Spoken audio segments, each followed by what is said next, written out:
You're being completely selfish, Claire. My mother's voice ricocheted off the marble countertops of their Nashville home like a whip crack. Your sister has a dream and you're just sitting on all that money like some kind of miser. I gripped the edge of the farmhouse sink, trying to steady myself, as the room turned into a courtroom and I was the defendant. My name is Claire Dawson, and at 31 I was apparently the villain for refusing to drain my hard-earned savings to bankroll my younger sister Mia's latest golden opportunity.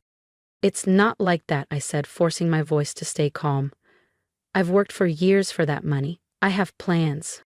Plans? Mia laughed, tossing her caramel blonde hair like she was on some reality show. What plans? Your little data job in Seattle? This is a real chance, Claire. Her dream, a luxury wine bar in the heart of downtown Nashville, complete with live jazz and overpriced charcuterie boards. Do you have any idea how many influencers I could bring in? She pressed. My father, usually the quiet diplomat, finally spoke.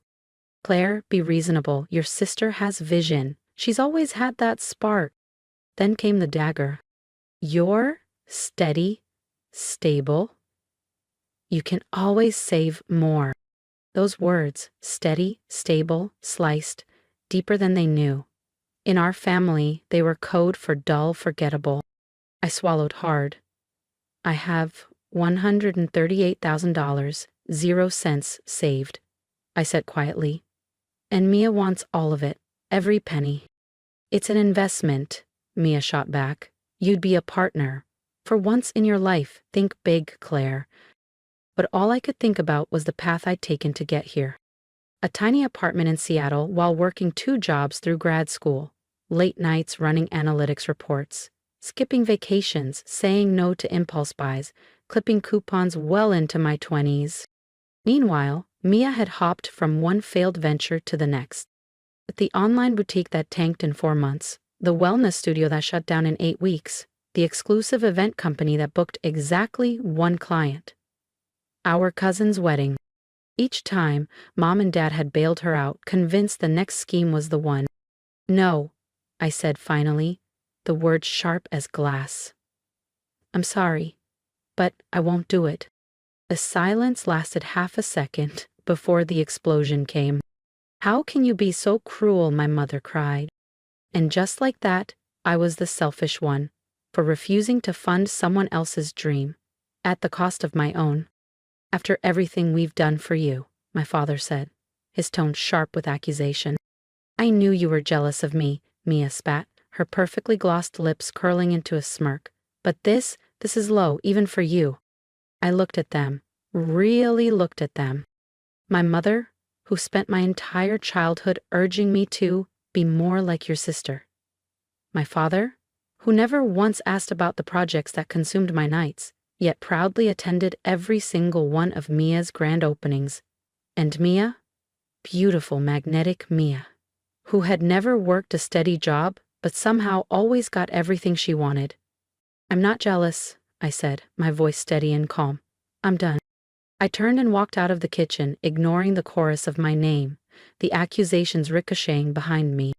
Upstairs in my old bedroom, I grabbed the leather duffel I'd stashed under the bed days ago. I'd seen this coming. Mia had been dropping hints about her latest can't-miss venture for weeks, and I knew the pattern. Charm, pressure, guilt trip. Claire Marie Dawson, don't you dare walk out that door, my mother shouted as I descended the stairs. I paused at the bottom, turned, and looked at them one last time. You know what's funny? I said, a faint smile tugging at my lips. None of you ever asked what my plans were for that money. Not once.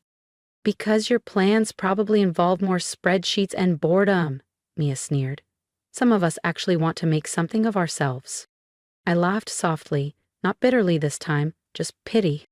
Goodbye, I said simply, and walked out. Behind me came the sounds I knew so well, my mother's sobs, my father's heavy sigh, Mia's furious shouting, but as I slid into my car and pulled out of the driveway, I felt weightless. They had no idea. While Mia fantasized about velvet lounges and champagne bars, I'd been building something real.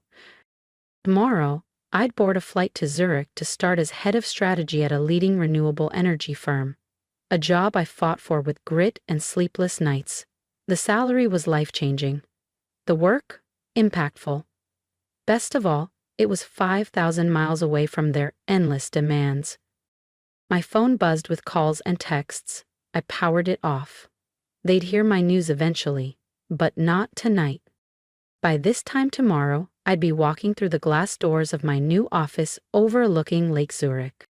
Let them call me boring, I call it free. Let them call me selfish. I was done being the family ATM, the dependable one they only remembered when they needed a bailout. My phone stayed off as I walked through Zurich Airport, boarding the overnight flight that would change my life. Whatever messages they were leaving could wait. Right now, the Alps were calling, and for the first time in my life, I was answering.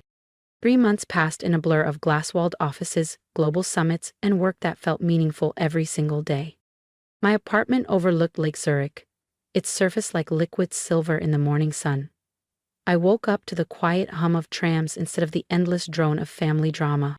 The first few weeks, my phone overflowed with voicemails. My mother's ranged from hysterical, "How could you abandon us like this?" to manipulative, "Your father's blood pressure is through the roof because of your selfishness."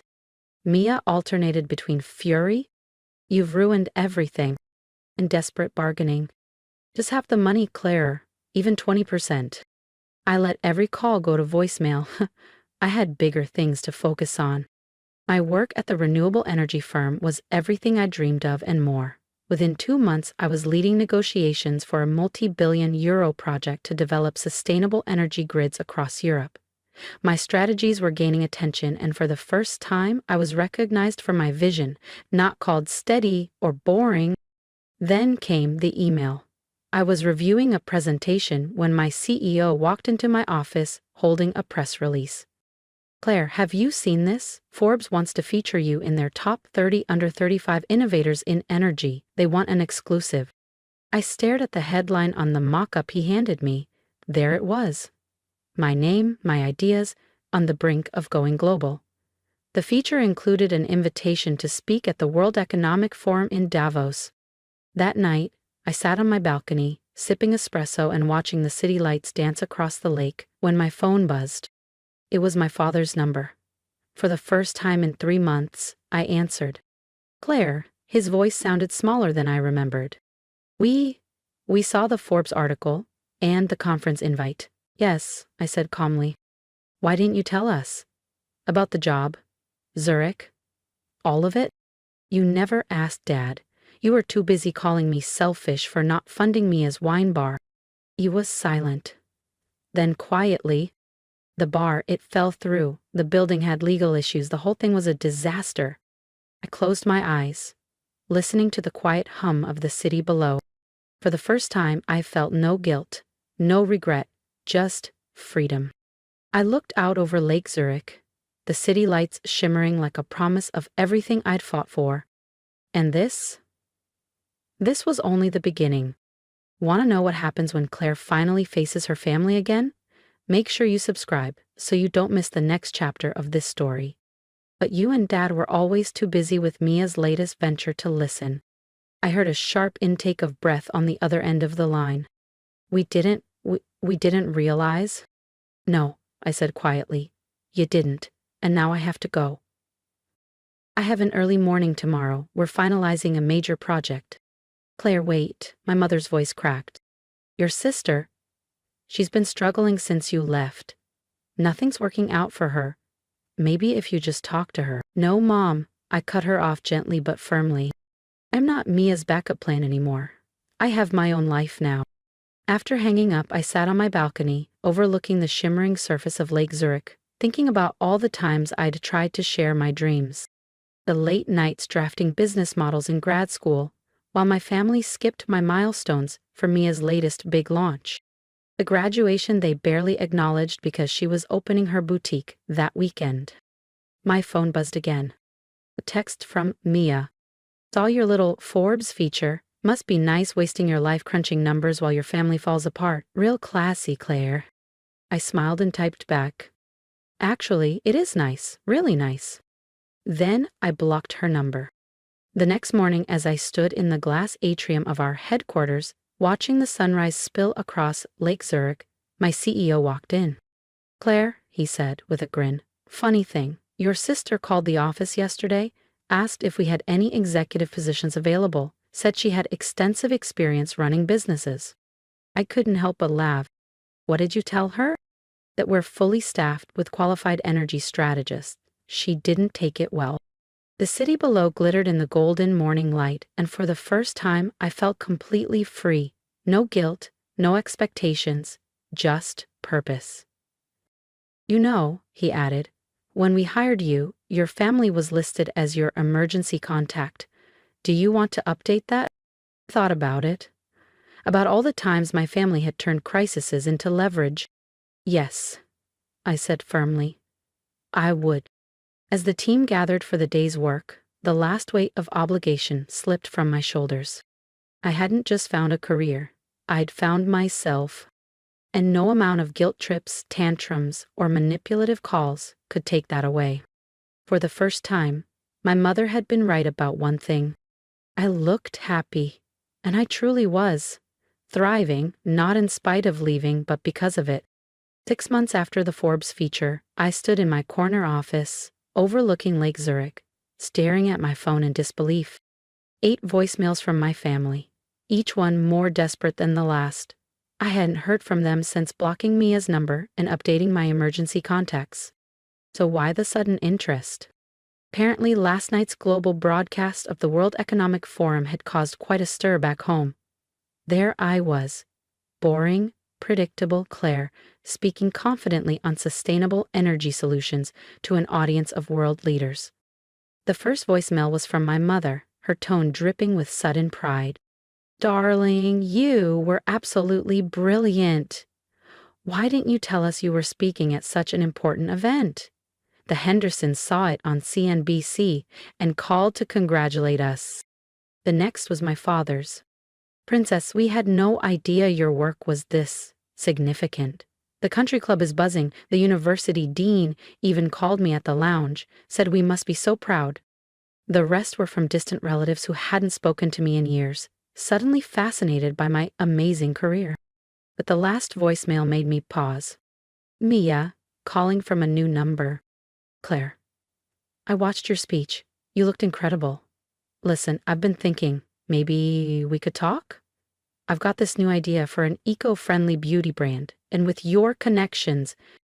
I deleted the message without hesitation. Through the glass walls of my office, I saw my team preparing for today's negotiations, the final stage of a €2 billion, 0 cents energy grid project that would transform Europe's infrastructure. Just then, Henrik, our CEO, knocked on my door grinning. "Ready for more fame? Bloomberg wants you for an exclusive interview after the deal closes." I laughed, grabbing my blazer. As long as they don't slow down my team. As we walked to the boardroom, Henrik handed me an envelope. "Speaking of recognition, the UN Climate Summit invited you as the keynote speaker, all expenses covered, plus an honorarium that makes most CEOs jealous." I opened it, my eyes widening at the number. "This is unreal." "You earned it, Claire. Your strategy is changing the game." He smirked. "Though I suspect your family might be disappointed to learn you'll spend it on expanding renewable projects, not on funding Mia's next business idea." Just then, my phone buzzed with a text from Mom. "Darling, we're thinking of visiting. Mia has some wonderful ideas to share with you. Your WEF talk could really help her brand." I powered the phone off and smiled. Some things never change, but I hadn't, and I wasn't going back. Some things never changed, but I had. I typed a quick reply. "Sorry, can't host visitors. Too busy finalizing the International Green Energy Accord. Feel free to watch my Bloomberg interview next week." Turning my phone off, I grabbed my presentation materials and headed to the conference hall. The film crew was already setting up as my team finalized the data models for the €2 billion 0 cents renewable grid expansion. Today's session would showcase how our pilot program had cut carbon emissions by 40% across multiple European cities. As Dawson, the producer, called out, "Could you explain for the camera what inspired you to pursue sustainable energy?" I thought about all those years my family dismissed my ambitions as boring, about every holiday dinner where they pushed me to be more like Mia, flashy, bold, risky. I smiled at the lens. I learned early on that the most powerful changes aren't always the loudest. Sometimes progress is steady, deliberate, quiet work that moves the world forward. The producer grinned. Perfect. That's exactly the tone we need. As the cameras rolled and the session began, I glanced around the room. Executives, government leaders, investors. 6 months ago, they called me unambitious. Today, world leaders were asking for my signature. My life was nothing like what my family imagined for me. No boutique ventures, no desperate scrambles for attention. Instead, I'd built this future brick by brick. Late nights, strategy papers, courage to walk away from the people who never believed in me. The steady daughter had become the architect of Europe's largest green energy initiative, not by chasing shortcuts, but by honoring her own vision. Hours later, as the deal closed and applause broke out, I stood at the podium, looking out over the room. My phone buzzed in my bag, no doubt with more calls from home. I didn't check it. My real circle was here. The colleagues who respected me, the partners who trusted my expertise, the global network that valued my voice. That evening, I stepped onto my balcony overlooking Lake Zurich, the city glowing like a constellation. I thought about the path that brought me here, the insults, the doubts, the endless comparisons. And then I smiled. Tomorrow, I'd fly to Geneva for the Climate Summit keynote. The cameras would roll again, and the world would listen. The daughter they called boring had found her spotlight, not by demanding it like Mia would have, but by earning it through relentless, patient work. And that was the greatest victory of all.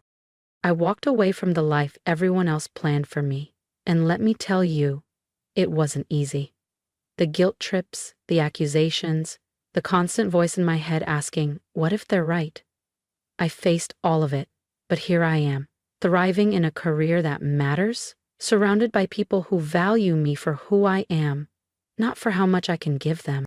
If you've ever been in a situation where your family or friends expected you to sacrifice your dreams for theirs, tell me in the comments.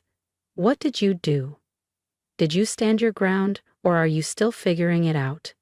I want to hear your story, because no one talks enough about the courage it takes to put yourself first. And if you take anything from my journey, let it be this. Being steady is not boring, and setting boundaries is not selfish. It's survival. It's strength. Your worth is not defined by how much you give up for others. It's defined by the life you build for yourself. If you believe that too, hit that subscribe button and stick around. The next chapter? Trust me, you won't want to miss it.